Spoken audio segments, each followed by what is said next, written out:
अकबरबाद में हुआ है उसका वाक़े को उसकी रोशनी आपके सामने डाल लेते रुखसत लूंगा कि जैसे कि आप तमाम लोग जानते हैं कि आज से कुछ दिन कबल अब्दुल हमीद साहब को बिहार में जाकर और यूपी में जाकर मुसलमानों के ताल्लुक से बात कर रहा था। उस वक्त बिहार के अंदर गुजरात के अंदर पोजीशन ये था कि 7 से 8 सीट कांग्रेस जीतेगी और 15 सीट बीजेपी जीतेगी। लेकिन जैसे ही अब्दुल हमीद साहब की अरेस्टिंग हुई तो फ्रेश सर्वे आ रहा है कि पूरे के पूरे सीट बीजेपी जीतेगी।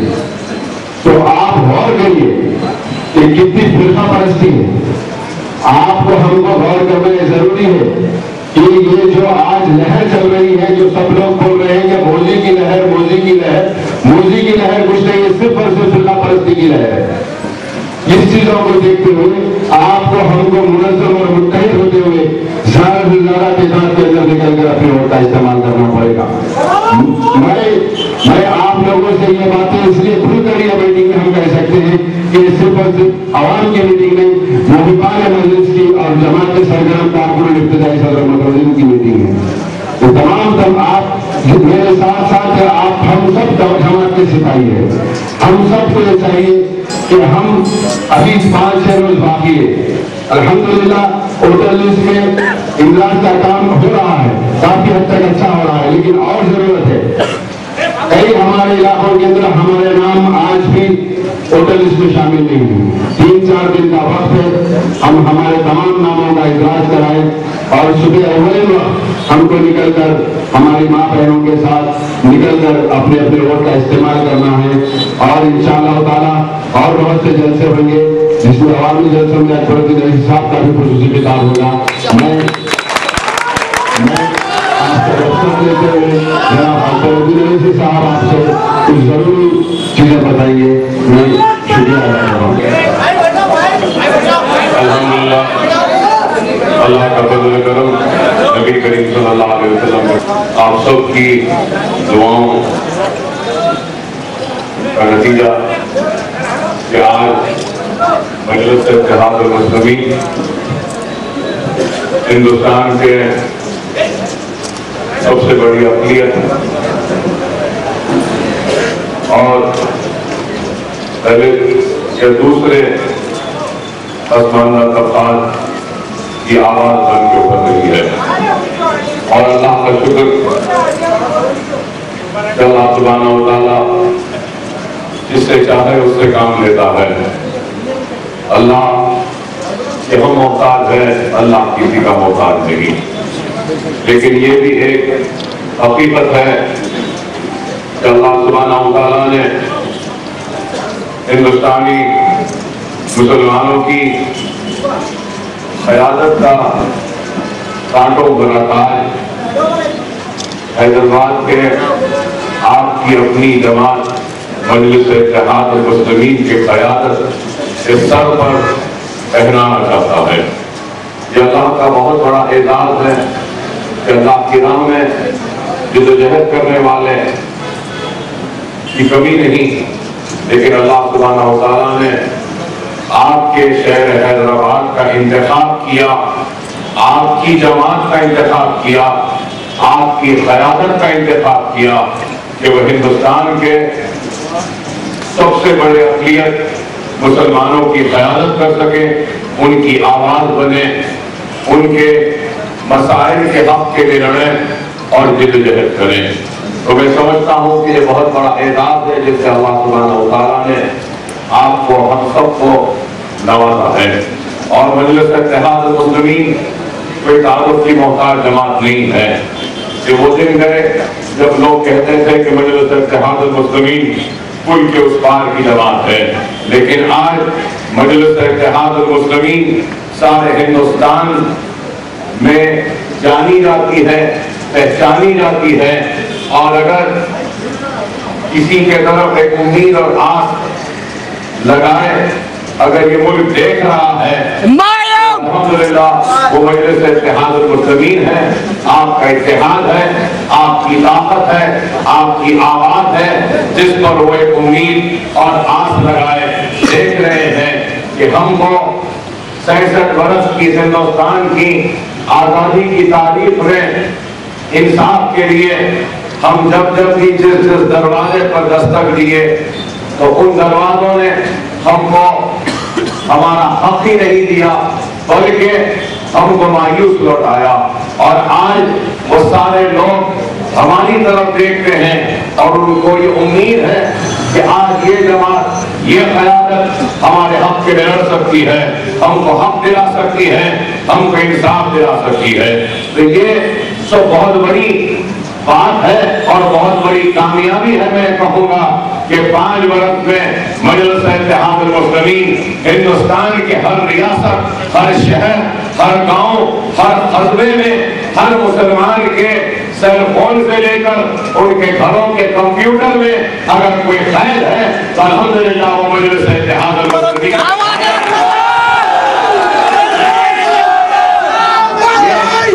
अल्लाह का बहुत बड़ा फजल करम है और अल्लाह का बहुत बड़ा, मैं समझूंगा कि ये आज का इलेक्शन हमारे लिए एक आजमाइश से कम नहीं है, क्योंकि अल्लाह की आदत है कि वो नवाजने से पहले आजमाता है। और अल्लाह ने हमारी साबिक़ा आजमाइश पर ये इज्जत, ये ताकत, ये नाम, ये पहचान से नवाजा है। तो आज इस इलेक्शन की आजमाइश से शायद अल्लाह हमको और बहुत बड़ी काम से या नवाजना चाहता है, नाम से नवाजना चाहता है। और अल्लाह पहले आजमाता है और अल्लाह की आजमाइश में जो कामयाब होता है तो अल्लाह फिर उस आजमाइश पर कामयाबी पर इनाम देता है। तो आज मैं ये जरूर कहूंगा कि मलकपेट हल्के ऐसा में साथ कामयाब, दुश्मन ये समझ रहा था कि मजलिस यहां से नहीं जीतेगी, लेकिन हमको यकीन था कि अल्लाह हमको जरूर जिताएगा और हम कामयाब हो गए। और हमारी कामयाबी पर दुश्मन 5 बरस से मातम करता रहा, अफसोस करता रहा और इस दिन के इंतजार में रहा कि कब आइंदा इलेक्शन आएंगे और कब हम फिर से इनके हाथ से ये निश्चित को छीनेंगे और अपनी कामयाबी के जरिए हम इनको शिकस्त देंगे। आज आपको पहले से ज्यादा जिम्मेदारी के साथ, पहले से ज्यादा जोश के साथ, पहले से ज्यादा इखलास के साथ, पहले से ज्यादा मोहब्बत के साथ, पहले से ज्यादा आज होशमंदी के साथ हमको काम करना होगा। क्योंकि इस हकीकत को याद रखिए कि जंग सिर्फ जोश से नहीं जीती जाती, जंगें जीती जाती है तो जोश को होश जब मिलता है तो वही जंग, वही काम कामयाब होता है जिस काम में जोश भी होता है और उस जोश को मंजिल मकसूद तक पहुंचाने के लिए होश भी होता है। क्या बात है। नौजवानों के जोश और जज्बे के साथ बुजुर्गों के होशमंदी को भी हमको बराबर साथ लेकर चलना पड़ेगा, क्योंकि अगर सिर्फ जोश होगा तो फिर हम कामयाबी हासिल नहीं कर सकेंगे। अगर सिर्फ होश भी होगा तब भी कामयाबी नहीं होगी। जोश और होश दोनों को मिलाकर हमको आगे बढ़ना होगा, और जब जोश और होश मिल जाएगा तो दुनिया की कोई ताकत हमारे कामयाबी को रोक नहीं सकती। दुनिया के तूफान को हमारे कदमों के आगे झुकना पड़ेगा और अपने शिकस्त को तस्लीम करना होगा। और यही होश और जोश आज मजलिस इत्तेहादुल मुस्लिमीन में है। तो आज हमको आगे बढ़कर काम करना है। मसाइल तो बहुत थे, हल हुए हैं और इंशाअल्लाह होते रहेंगे। मसाइल आते रहेंगे, जाते रहेंगे। एक रोड आज खराब है, कल बन जाएगी, परसों फिर खराब हो जाएगी। एक स्ट्रीट लाइट आज जहां पे रोशनी दे रही है, कल को उसकी रोशनी खत्म हो जाएगी, परसों एक और लग जाएगी। पानी नहीं है, अल्लाह रहमत बरसाएगा, तालाब भर जाएंगे, पानी आएगा, लेकिन जब सूखा आएगा तो फिर नल की लाइन सूखी हो जाएगी। लेकिन याद रखो, हमारा इत्तेहाद, हमारी कामयाबी कोई रोड की तरह नहीं है कि आज भरा हो गया कल बन सकता है, आज पानी नहीं कल आ सकता है। अरे आज इस भारत देश के शिष्ट को हासिल करने के लिए 55 वर्ष का वक्त लगा, 50 वर्ष की मेहनत के बाद होना चाहिए।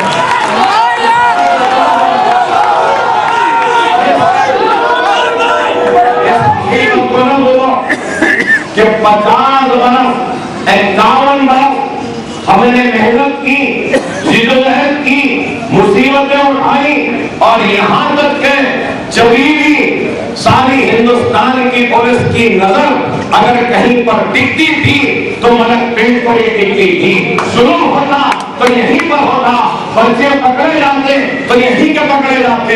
लेकिन आपने देखा कि 5 वर्ष के इस अरसे में हमारे इत्तेहाद की ताकत की वजह से, हमारी जमात की ताकत की वजह से, आपकी मेहनत और आपकी कोशिशों की कामयाबी की वजह से, हमारे इंतखाब, हमारे एमएलए की कामयाबी के बाद आज हम इन सारी ताकतों का मुकाबला करते हैं। आज सारे हिंदुस्तान की पुलिस भी यहाँ पे नजर रखी हुई है, लेकिन अल्हम्दुलिल्लाह मजलिस की क़यादत और आपके इत्तेहाद, जोश और जज्बे और ईमान की ताकत भी अपने नजरों के जरिए उनका मुकाबला कर रही है। हमको इन सारे बातों का गौर करना होगा कि मजलिस इत्तेहादुल मुस्लिमीन की कामयाबी से पहले कैसे हालात थे और कामयाबी के बाद कैसे हालात रहे हैं, इसका जायजा आपको लेना पड़ेगा। कि आज हिंदुस्तान की सियासत बड़ी ही खतरनाक और नाजुक दौर से गुजर रही है। आप देख रहे हैं कि आज हिंदुत्व की ताकतें जो हिंदुस्तान को हिंदू राष्ट्र में तब्दील करने का इरादा रखते हैं, असूल रखते हैं, ख्वाब देखते हैं, आज वो लोग अपनी सारी ताकतों पर एकजा करते हुए कोशिश कर रहे हैं कि हिंदुस्तान में हिंदुत्व की ताकतों को एक जगह लाकर हिंदू राष्ट्र कायम कर सके। न सिर्फ हिंदू राष्ट्र का ख्वाब है, बल्कि इनका ख्वाब है कि हिंदुस्तान से सेकुलरिज्म का खात्मा करना। और अगर मैं ये बात कहूं तो लोग कहेंगे कि आप कैसे इल्जाम लगाते हैं हिंदुत्व ताकतों पर कि जो सेकुलरिज्म को खत्म करने का इरादा करते हैं। तो मैं उनसे यही बात कहूंगा कि बाबरी मस्जिद की शहादत और बाबरी मस्जिद की शहादत सिर्फ हिंदुस्तान के मुसलमानों के इबादत गाह या अल्लाह के घर की शहादत नहीं थी, बल्कि वो दरअसल इसके साथ साथ हिंदुस्तान के सेकुलरिज्म पर भी हमला था, सेकुलरिज्म को खत्म करने की साजिश भी थी। ये लोग आगे बढ़कर मुत्तहिद होकर एक तरफ हिंदू राष्ट्र बनाना चाहते हैं, दूसरी तरफ सेकुलरिज्म को खत्म करना चाहते हैं, तो तीसरी तरफ इस मुल्क में जो सबसे बड़ी अक़लियत को उनके शरीयत पर अमल करने का दस्तूरी इख्तियार जो हक है, वो उसको खत्म करना चाहते हैं। फिर उसके बाद उनका मंशा और मकसद है कि सिर्फ बाबरी मस्जिद नहीं बल्कि 1000 से ज्यादा मसाजिद वो इबादत गाहें ऐसी हैं जिसको वो मनाजिर कहते हैं, उनको भी मनाजिर में तब्दील करना ये इनका एजेंडा है। कॉन्स्टिट्यूशन में, दस्तूर में जो अकीदतों को दिए गए दस्तूरी हुकूक हैं, उन हुकूक को खत्म करना, उनको खत्म करना, ये इनका लफ्ज़ है। इसके साथ साथ कश्मीर को जब खुसूसी मौक़िफ़ दिया गया, इसको खत्म करना, ये इनका मैनिफेस्टो है। और फिर जब बात आती है इतने कमीशन की, चाहे गोपाल सिंह कमीशन हो, रंगनाथ मिश्रा कमीशन हो या फिर सज्जन कमेटी हो, सारे कमेटीज ने इस बात की निशानदेही की है कि हिंदुस्तान में सबसे कमजोर, सबसे पिछड़े हुए अगर कोई है तालीम के मैदान में, माशी मैदान में या फिर बस्तियों में बुनियादी सहूलतों के मैदान में, तो इन तीनों कमेटी का निशानदेही की है कि वो मुसलमान है, सबसे कमजोर मुसलमान है। लेकिन आज जो मुसलमानों को रिजर्वेशन दिया जाता है, चाहे वो आंध्र प्रदेश में हो या फिर मरकज की जानब से, इस रिजर्वेशन को हाईकोर्ट या अदलिया में चैलेंज कर खत्म करने वाले भी हिंदुत्व ताकत है, बीजेपी संघ परिवार आरएसएस की ताकत है। बीजेपी ने भी, बीजेपी ने असेंबली में भी रिजर्वेशन जब आया, इसके खिलाफ इनका लीडर इनका पहले उठ कर तहरीक करता है। तो आप बताइए कि वो नहीं चाहते कि हमको रिजर्वेशन मिले, वो नहीं चाहते कि हमारी पसंदगी दूर हो, वो नहीं चाहते कि दस्तूरी हुकूक जो हमारे हैं इस मुल्क में वो बाकी रहे, वो नहीं चाहते, वो चाहते हैं कि मुसलमान अगर जिंदा रहें या इस मुल्क में रहें तो उनके टर्म्स एंड कंडीशंस पे रहे, वो जैसे बोले वैसा रहे। लेकिन आज हम कहते हैं कि ये मुल्क हमारा था, हमारा है, हमारा हम इस मुल्क के दूसरे दर्जे के शहरी नहीं है। जितना हम एक दूसरे हिंदुस्तानी शहरी का है उतना ही हम हमारा भी है और हमारा बराबर का हक है। हम दूसरे दर्जे के शहरी नहीं है और नहीं बनेंगे, हम अपने हक के रहेंगे। आगे को यही बातें पूरी लिखती हैं कि कोई नहीं है इनको बेनकाब करने वाला, इनके हकीकी चेहरों को मंजर आम बनाने वाला। अगर कोई है तो वह हैदराबाद है, अगर कोई है तो मजलिस है, अगर कोई है तो वो मजलिस इत्तेहादुल मुस्लिमीन की क़यादत है। आज इनको बुरा देखता है। आज मैं कहूं और मैं उन सारे लोगों से सवाल करना चाहता हूं जो भारतीय जनता पार्टी को वोट देना चाहते हैं, उनसे मेरा सवाल है कि बताओ नरेंद्र मोदी के पास क्या सलाहियत है, क्या काबिलियत है, क्या अच्छाई है। गुजरात मॉडल, गुजरात मॉडल, क्या गुजरात मॉडल, क्या 2002 के हिसाब जिसमें एक हिंदुस्तानी मुसलमान का खतरा हुआ, जिसमें एक हिंदुस्तानी मुसलमान की इज्जत टूटी, हिंदुस्तानी मुसलमान की आबरू टूटी, हिंदुस्तानी मुसलमानों के बस्तियां जले, हिंदुस्तानी मुसलमान बच्चों के गलों में छुरियां हैं, क्या ये गुजरात मॉडल है? क्या है बताइए? आप पढ़े लिखे हैं। 2002 के गुजरात के निजामात को अगर माइनस कर दिया जाए तो नरेंद्र मोदी के पास क्या है? कुछ नहीं है। सिर्फ गुजरात में लूटने का, काटने का, जलाने का इनाम मिला तो नरेंद्र मोदी को वज़ारत खुदरा का उम्मीदवार का और वज़ीर आज़म बनने का, उम्मीदवार बनने का इनाम मिला।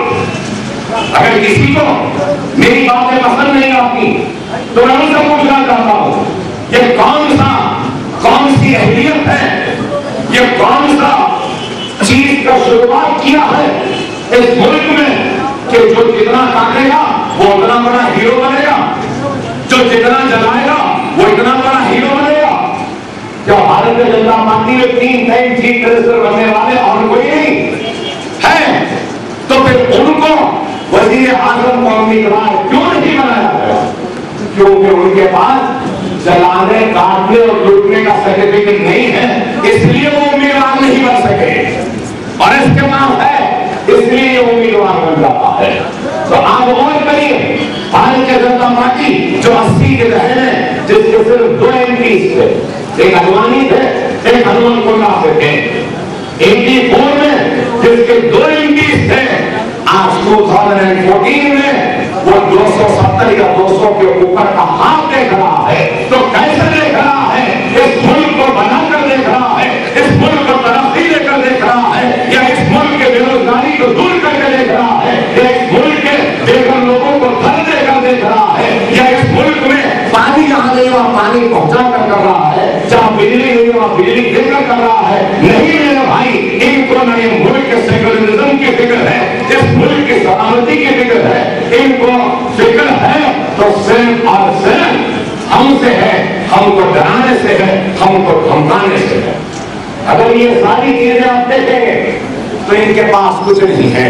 ये 2 से आज 200 तक कैसे पहुंचे? अगर बाबरी मस्जिद की शहादत नहीं करते तो क्या ये लोग आज जहां है वहां पहुंचते? आप गौर करो, आप गौर करो, मेरा आपसे सवाल है, वो बाबरी मस्जिद को शहीद कर 270 का काम देख सकते हैं और हम उनसे मुकाबला करने का इरादा रखते हैं, तो क्या हम आपके वोटों के जरिए उनके गिरबानों को पकड़कर आपके हक के लिए लड़ने का जो हमारा इरादा है, मंसूबा है, क्या वो गलत है? क्या बताइए? इनके पास कुछ नहीं है, सिर्फ 2002 के विसाहत थे तो उससे पहले बाबरी मस्जिद की शहादत है और आज 100 बच्चे हमारे जेलों में हैं, नजरमंद हैं, परेशान हाल है, कोई पूछने वाला नहीं है। आप मुझे सारे हिंदुस्तान से फोन आते हैं और आपको सुन के हैरत होगी कि तमिलनाडु में भी 100 बच्चे जेलों में हैं, 10-10 वर्ष से जेल में। आप बताइए, आप अगर किसी को मेरी तकरीर, मेरी जुमले या मैं पसंद नहीं हो, कोई मुझे खत्म करना चाहता है, मेरी जबान को दबाना चाहता है, मेरी आवाज को बंद करना चाहता है, तो मैं उन लोगों से कहूंगा कि तुम बाबरी मस्जिद का इंसाफ दे दो, मुसलमानों को उनका हक दे दो और जो बच्चे जेल में हैं उनको छोड़ दो, नौकरियां दे दो, रोजगार दे दो, हमको दूसरे दर्जे का शहीदी समझना खत्म कर दो, तो खुद ब खुद मेरी आवाज खत्म हो जाए। आज हम कुछ कहते हैं तो पुलिस और जेल हमारे ऐसा दिखता है कि हमारे लिए ही बनी है। अरे हम बोलते हैं, अपने दर्द का इजहार करते हैं, अपने काम का इजहार करते हैं और हम आम करते हैं तो इनको बुरा दिखता है और ये शहीद कर देंगे, काट देंगे, जला देंगे, लूट लेंगे, सब कुछ कर लेंगे और हम कुछ तक नहीं करता। आप बताइए, अगर आज किसी को हम पसंद नहीं है तो मैं उनसे पूछना चाहता हूं, उनसे मैं पूछना चाहता हूं कि तुम हमको तो जेल में डाले, हम पे इल्जाम लगाकर, लेकिन मैं पूछना चाहता हूं कि बाबरी मस्जिद जब शहीद हुई, जब जो लोग तकरीर कर रहे थे और कह रहे थे कि धक्का दो और बाबरी मस्जिद को गिरा दो, क्या तुमने उन हजारों लाखों में से एक को भी जेल में डाला पकड़ के? वो तो गिरा दिए, लेकिन किसी को जेल नहीं हुई, किसी को सजा नहीं हुई और हम सिर्फ अपने हक के लिए आवाज उठाते हैं तो हमको सजाएं होती है। पब्लिक इंटरेस्ट लिटिगेशन PIL हम डाले तो नहीं होता। ये लोग हलफनामा दिए थे, बाबरी मस्जिद की हिफाजत करेंगे सुप्रीम कोर्ट में, पार्लियामेंट को बोले करेंगे, नेशनल एजुकेशन काउंसिल को बोले बाबरी मस्जिद की हिफाजत करेंगे और अदालत को धोखा दिए, हिंदुस्तान की पार्लियामेंट को धोखा दिए, तो इस पर एक को भी सजा हुई। हम कुछ बोलो तो कंडेम का पिटीशन आ जाएगा। क्या ये अदालत को तयख्खुन देने के बाद भी धोखा देने पर क्या कंडेम नहीं होता अदालत की? मैं पूछना चाहता हूं। अरे यही बात हम जो पूछते हैं तो इनका बुरा दिखता है। आज कोई नहीं है पूछने वाला, और ये समझते हैं कि हम गूंगे हो रहे हैं, लेकिन अकबरुद्दीन ओवैसी ने पैगाम दिया उनको और बता दिया उनको कि अब तक तुम सुनते थे और समझते थे कि हमारी हलफ में जबान नहीं, अब हम सुना रहे हैं, सुनो और हम भी